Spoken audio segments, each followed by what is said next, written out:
Okay, so I guess we should be live right now, hopefully. And there is a doc thing I need to do in order to see the chat.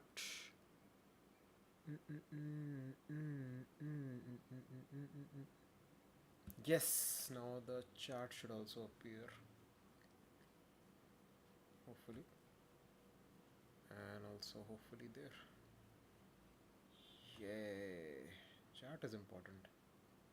If anything, I should always get a chat.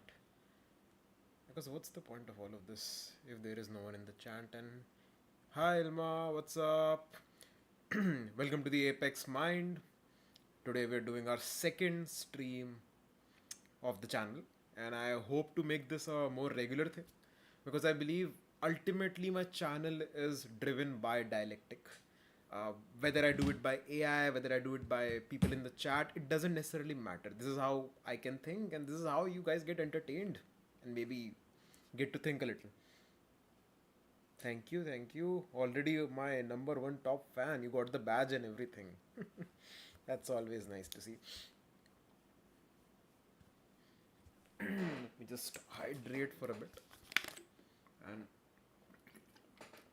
you can start with any questions that you have, and so that we can get this discussion going, or else I'm just going to play the Bleach OST until I get some interesting questions.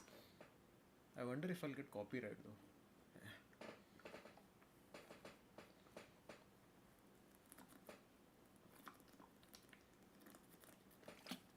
though. Broad ass subject. Don't mind my language, but yeah. Attack on Titan. Attack on Titan. Attack on Titan's philosophy. See, the show in itself is a. We need to understand the context of Attack on Titan in order to understand the philosophy. My thoughts on Marley and the Island people. They're representative. I mean, they have real historical parallels. The Malian people and the Eldian people are representative of the. Like, a lot of people believe that Malian people are Jews because of the persecution they had for 1,000 years. But if we really look at the story's parallels, then the Eldian people ended up being the quote unquote devil. So the story is about the thematic thing about them is cycles of hatred, cycles of persecution, and how we believe that we are only slapping the other person because they slapped us back, not realizing we're feeding into a loop of suffering where all that each of us are going to get are slaps. In here, it was more about killing and slavery and all those things, but the point remains the same. It's an endless loop, an infinite regressive series where there is no end in sight, where one side opposes the other.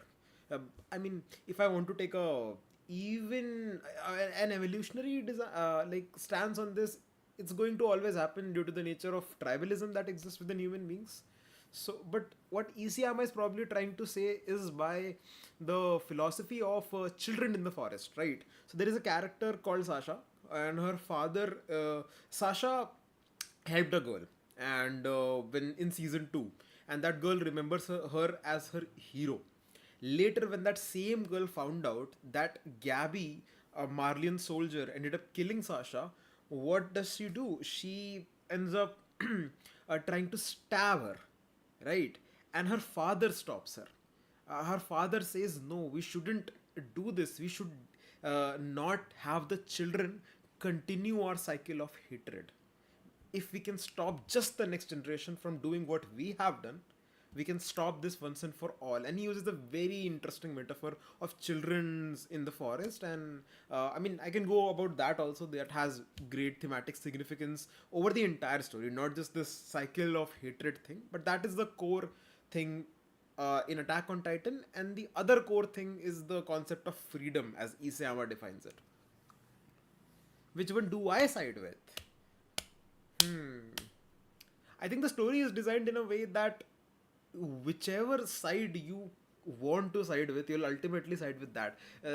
Isayama has taken painstaking efforts to make sure that both sides are equally evil, but equally justified also. And because we are viewing the story from Erin's point of view, of course, we're going to side with the parody people. Although one criticism I do have of Isayama's writing here is the fact that he, in a way, made everyone outside of the island very comically evil against the islanders, right? Like even random civilians were extremely hateful and wanted to kill uh, islanders. Maybe that could actually be intentional. Maybe Isayama wanted to show us what propaganda can lead us to believe. For example, for whatever he did, whatever kind of evil person Hitler is, we all consider him the embodiment of evil. We don't even say Satan anymore. We just say Hitler.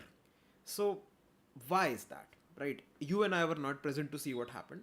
We can look at it through historical books, people who have read history, but that is still appeal to authority fallacy. That is still us outsourcing our morality to some institution, and we do not know if history has been written correctly, right? It's all ambiguous. We have to understand the strong emotions that we face. Why do we face them exactly? Pristine. Hello, Pristine. Nice to meet you. If you have any sort of questions, Pristine, it can be about any topic whatsoever. It can be anything. I will try and give you my view on it, and I can hope and I can at least try to make it as interesting and as deeply enriching as possible. And in the meanwhile, Ilma, you can ask if you have any other question regarding Attack on Titan, because I think it's a good show.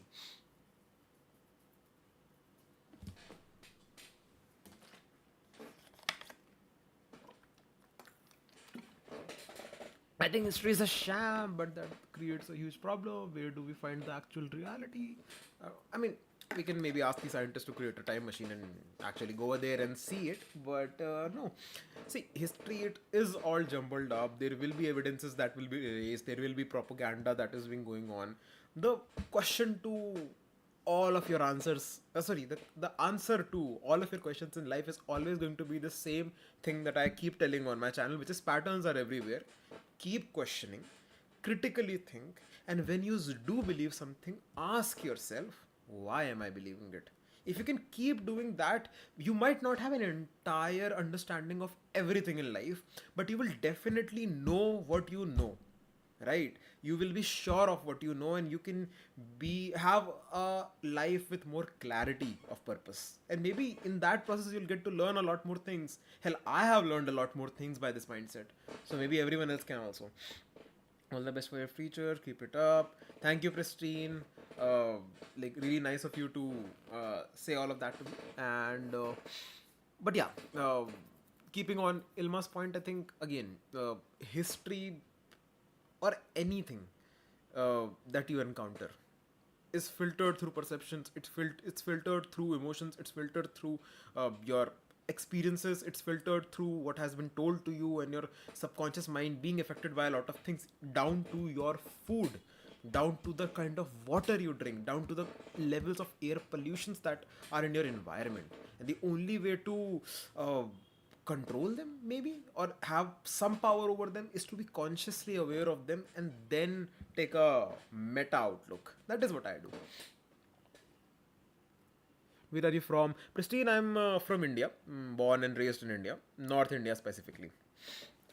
What is your thought on moral compass that is integrated in society? Societal moral compass. I mean, individually, there are two point of view of seeing morality, right? There is the individual morality point of view. There is the collective morality point of view. Since you've asked me society as a whole, I'll go with the collective morality point of view first, or at least that is what I'm going to discuss. The reason, so the reason morality exists, when you are questioning morality, when you ask what it is, let's figure out why it is, right? Why is there a need for morality in society? It's to keep society alive and to thrive it. Why? Because society, what purpose does society serve in the grand scheme of things? Society helps us survive better as a species, right?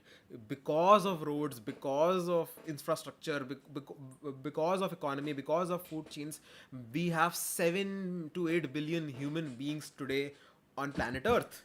We were, I think, initially like 100,000 or something. We've expanded this much. We're the apex species on the planet, and it is because we learned cooperation. We're not hostile towards each other.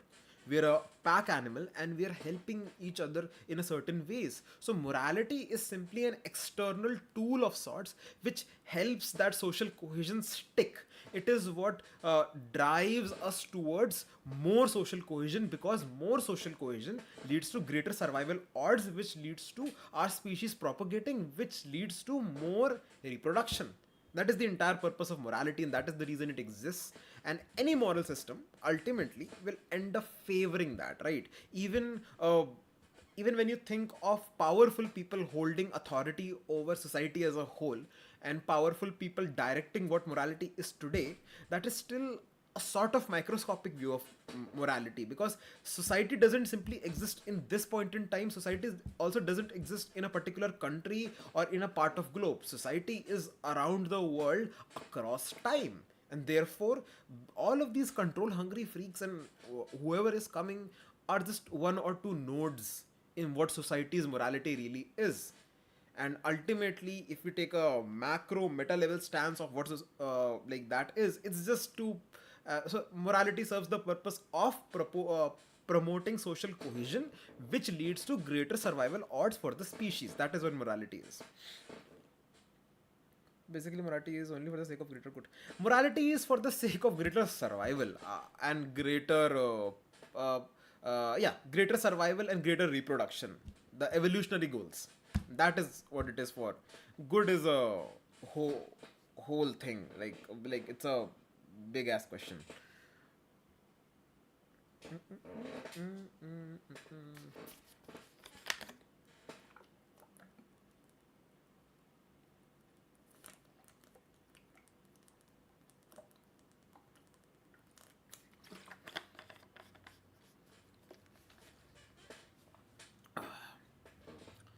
shows me top chat. I want to see live chat if there are any other people here. But no, I think only Pristine and Ilma are here. Hmm. So yeah, morality is there. The morality is also intertwined with our psyche to a certain extent, right? Individual morality is a whole another can of worms. I saw a video where you proved God exists, and then in a later video you disproved it. Yeah, so that's the thing. Uh, See, the point is, I am someone who stand by my channel's motto: patterns are everywhere. The way that I interact or the way that I do my videos is by I ask ChatGPT to give me a random prompt, and it which lets me ultimately think, and I let myself be taken by that thought. By I apply logic onto that thought. I apply reasoning onto that thought, and wherever I land up, that is the conclusion of that video. I don't necessarily hold very strong beliefs, because I believe again. I believe. Ironical, but yeah. My core philosophy is that the more beliefs you hold, the more it distorts the way that you view reality. Now this itself is a belief, but this is a belief that helps me reduce total beliefs that I have, which is why I keep it. But that is why I don't necessarily believe or disbelieve in God, but I like to see if I can take a set of a set of premises and logic to the point where I can prove and also disprove God. So, what do you believe in? Does God exist or not? Which God will be my question. If you're going to ask me, if you're going to propose a Christian, Abrahamic God, I don't believe that God exists. If you're going to ask me a Hindu Puranic deity, I also don't believe that God exists. Uh, there are many gods that I don't believe exist, honestly. I mean, if you believe God as a human figure standing in front of you, shaking your hand, that's not something I necessarily believe in. Not at all. That is my stance on it. Like, my understanding of God is more philosophically inclined. I understand God as the ultimate truth principle, the ultimate reality. And so it's a metaphysical concept, whether or not it exists as we view. I mean, it definitely does not exist like physically speaking, but in a way, it's more real than we are also. philosophy can be very confusing, but also very interesting. What do you believe in? What God do you believe in? Okay, so my understanding of God, and I am going to define God as the ultimate truth principle, right? Uh, so God is equals to truth in my worldview. So the way to define truth is by three criteria that I designed, which is it should be self-evident, it should be unfalsifiable, and it should thirdly have no assumptions. If something can satisfy these three criteria, then it is truth in my worldview. Now, why I came up with those three criteria, that is a separate question altogether, which might be a interesting video I can make. But to just quickly summarize it, the reason I came up with those three criterias are I looked what criterias are required to disprove something across philosophy, and I flipped those criterias, and that is what is going to give me something to be proved, the ultimate to be proved criteria, and that will be truth. Anyway, so what is that one thing? So there is a concept in Hinduism called niti, which is not this, not that. The way that you reach towards truth is by discarding things, by discarding assumptions. So when I start discarding assumptions, I realize one thing, that again, there is no way for me to prove the objective reality. Even science itself, when it talks about objects and phenomena and sight and speech, they're assumed in a sense, because again, yes, I do feel like this earphone box is in my hands, correct? But my feelings, my touch sensation, my eye sensation, my cognitive sensations, all of these can be actually controlled. If my brain was in a vat, it could be given certain electrical impulses, and you can create and structure an entire reality. That is what the movie Matrix was also all about, right? You don't know whether the reality you're in is real or not, and that is why it is always an assumption. It is a pragmatic assumption. It helps us go through life, but it is still an assumption nonetheless. So I just simply did not so I believe, and this is a philosophically correct stance, in which whenever there is an assumption, you just simply remove it. So if I remove the assumption of a physical reality altogether, what am I left with? Logic. But logic is also dependent on physically witnessing reality and understanding language, right? Language is also a mental construct. It is also an assumption of sorts. So we have to remove language also. There, what is left at the end of the day? Not what I see, not what I hear, not what I witness, but the process of witnessing, right? I do not know if whatever I am feeling is a earphone box, or if this is all real or not, but I do know I am feeling something, or something is happening. That experience, that witnessing, that is what I understand to be true. A lot of faiths, they go on to believe that because there is a sort of witnessing happening, a sort of awareness happening, there must be someone who is aware, or there must be a witness. I do not believe that, because again, if this is the object, we don't know what it is, this is the process witnessing, and this is the witnesser, how do I know there is a witnesser? Except to prove the witnesser, we'll need to have another witnesser, and for that another witnesser. It is an infinite regressive series. And anyway, it doesn't even matter, because this witnesser is an assumed person based on our logic systems. And we've already understood that logic and reasoning are again mental constructs, they are not real. Therefore, this is definitely not here. This we don't know whether whatever it is, or whether or not it exists or not, but we know this is happening, right? The process is happening, witnessing is happening. That to me is true. It satisfies my criteria of truth also. It is self-evident, it is happening, it is unfalsifiable, because to falsify it, you'll always need to use it. Therefore, it is the base of everything, it is the ultimate foundation. Cannot disprove it either. It's unfalsifiable, and it requires no assumption, because it is right there, and therefore that is truth. And therefore I will define that as God. The process of witnessing itself is God.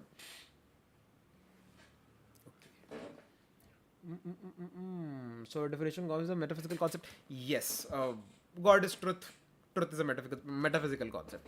Can't. I mean, even hardcore religious people do not believe God to be physical anyway, right? To them, God is like a whatever dimensional being who is beyond the confines of natural sciences. So their God is also in a way metaphysical, but mine God is like whatever I am defining as God is like philosophically a metaphysical concept, if that makes sense. Hi, what do you think of nihilism? The it's logically it's a fine philosophy, right? Nothing matters. Why should it? Because then again you have to define what mattering is, and a whole lot of nothing. It's logically an airtight philosophy. It's a weird way to go about life. That's for sure. Because in order to participate in the point of life is to participate in society so you can have kids or so that you can survive to biological functions. So nihilism does a lot of times impair that function. So uh, it's not compatible with uh, biological life. That is one criticism of nihilism. Otherwise, it's a fine, logically airtight philosophy. I don't have anything good or bad to say against it. It's very neutral. So to me, it's also very neutral. It doesn't necessarily offer you much of anything, in my opinion, when it comes to living life, at least.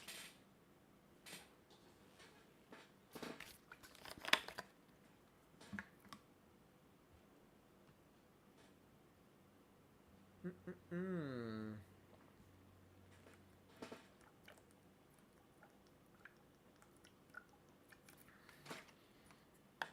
A slow day for live stream, honestly. I thought there would be more people today. Doesn't matter. We'll keep going. There are four viewers. Guys, why don't you ask me any questions? I'm genuinely down to answer any questions whatsoever. Just hit me up with a question and I'm going to give it my best shot.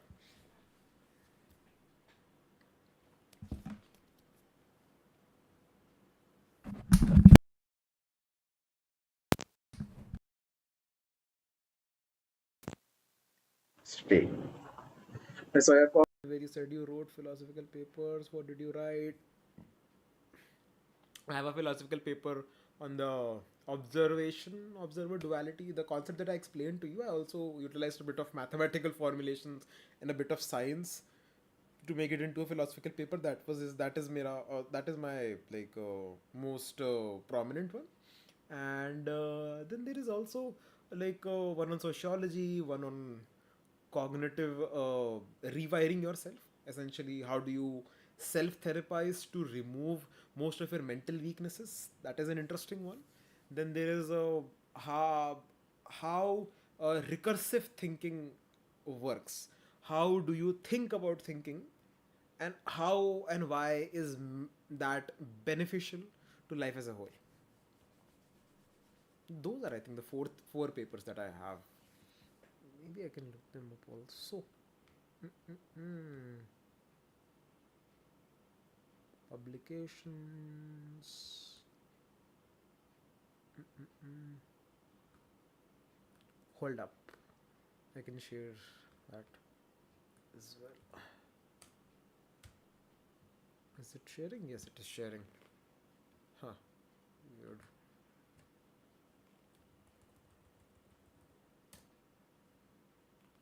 Let's go. So here are the four papers that I have. There is the observer observation duality, process based model of reality. That was my first paper. I then again leveraging AI for cognitive self engineering. What I just told you, how to engineer yourself. I did a lot of experiments with ChatGPT, and that is essentially how this channel even came to be. So how do you basically it's like wearing it's like using a car for travel. So your travel speed increases and how that can help you, all of that. Then there is this one. This is an interesting one. Man as the lowest form of existence, a philosophical analysis of illusion, resistance, and true freedom. Again, because we think there are conceptual layers, we don't necessarily live with the basal reality. If we assume observation to be the base reality, where the species that is most far removed from it. That was the basic core of this paper, although I haven't read it in a while. And then there was this symbolic compression and narrative evolution, a self-referential cognitive framework for identity constructions and emotional retrieval. This is completely based on my understanding and my brain. This was a more complex one, so I don't think I even read it after I've like already published. This was, I think, again, I think I published this one in late Feb or March, and you can see this is the one that has attracted the most audience. 231 people across this place has have downloaded this. Maybe because of the way that it is written, but I am most proud of this. This is my baby, the observation of observer observation duality. If I ever become a prominent philosopher of like any sort, or like got get any sort of platform, this is the one that I'm going to push for as the new way to understanding life. Anyway, let's see if we have any questions. Can you explain your? I think I can. I just don't. Uh, this is not something I really want to dive deep into, specifically because it gets a bit muddy. But given the fact that you're probably the only person who's going to ask me questions here, so let's give it a shot. Okay, let's get into the observer observation duality. And of course, Phil Paper is going to verify me for some reason. Yeah, yeah. Let's see.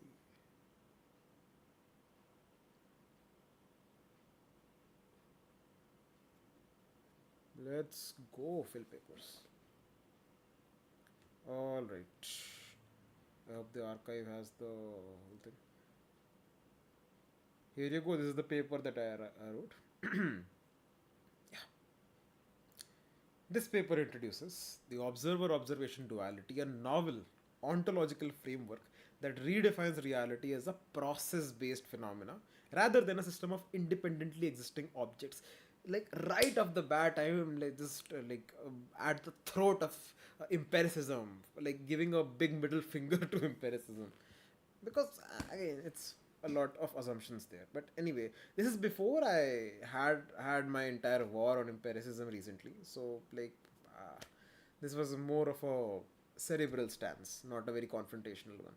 The core claim of OOD is that there are only two fundamental exist: observation and the act of observing. The observer is demonstrated to be, oh yeah, observation being related to observing.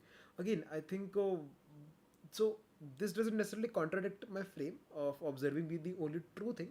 Yes, observation does exist, we just don't know the nature of it, right? We know the nature of observing, that is why it is definitely real, while on the other hand observation is an ambiguous body that needs to exist for any sort of observing to happen. So it's like a circular paradigm of sorts. Each one feeds the other one, right? There can be no universe if there is no nothing witnessing the existence of the universe, and if there is nothing to be witnessed, what is the witnessing doing?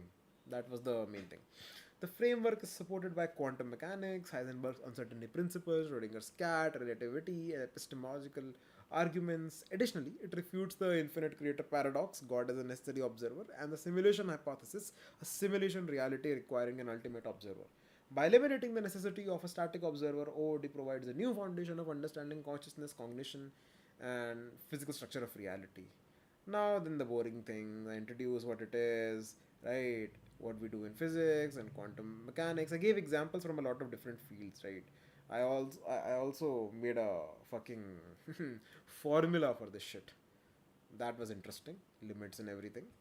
Then I gave some sort of empirical justification, because this shit is required, like, because we operate in a world where philosophy is not necessarily respected as much anymore, because post enlightenment people have started to believe that, oh my god, science is going to give me everything, not understanding that science rests on philosophical assumptions, and the giant whose shoulders science stands on is philosophy. So therefore, you always need to invoke some form of science to give your ideas any validity. That is the reason. This is more interesting. The philosophical justification for it. It was the again the recursive observer paradox. Again, observer on top of observer, norms on top of observer, and how to dismiss it, and how to dismiss the simulation hypothesis. That's also an interesting one, right? Because again, simulation hypothesis again lands up in the same infinite regressive series. If we are part of a simulation, then is that simulation real or is that part of another simulation? It's the same infinite creator paradox. Then counter arguments were also things that I've addressed, right? Same thing, same thing. It's a whole detailed paper. Just like if like anyone is interested, they can just tell me and like I'll just share the links. Or you can just look it up, observer observation duality. You'll like that is the only paper with that name. I came up with it. Very proud of that also.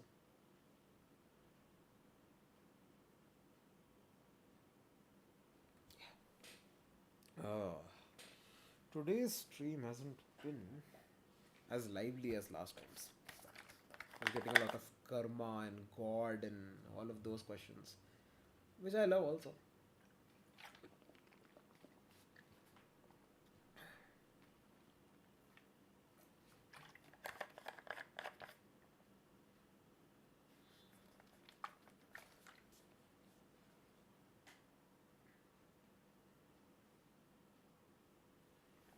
You would assume that people are more free on Saturday nights, but apparently that is not the case. I think I did the last one on Mondays. Maybe Mondays can be the day where like I can get more people to watch the streams. Let's see.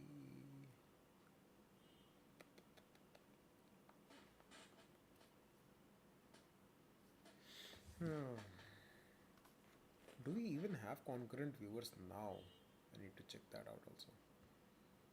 No, we don't necessarily have concurrent viewers as of right now, except for Misaki. Interesting. Anyway, hmm.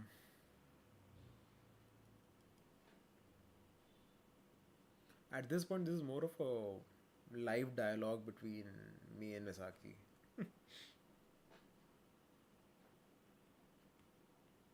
I mean, honestly, I wouldn't mind if any one of you actually wants to come join in the stream and have a one-on-one like that also. But most people, I believe, are not necessarily very, what do you call? They're not necessarily very comfortable on camera as such. So there's that. Nice to know that, Misaki. But okay, I don't think we're going to get a lot more questions today. Like I should say, save some of this for later, and I might live stream later. I might not. This has been it from my side.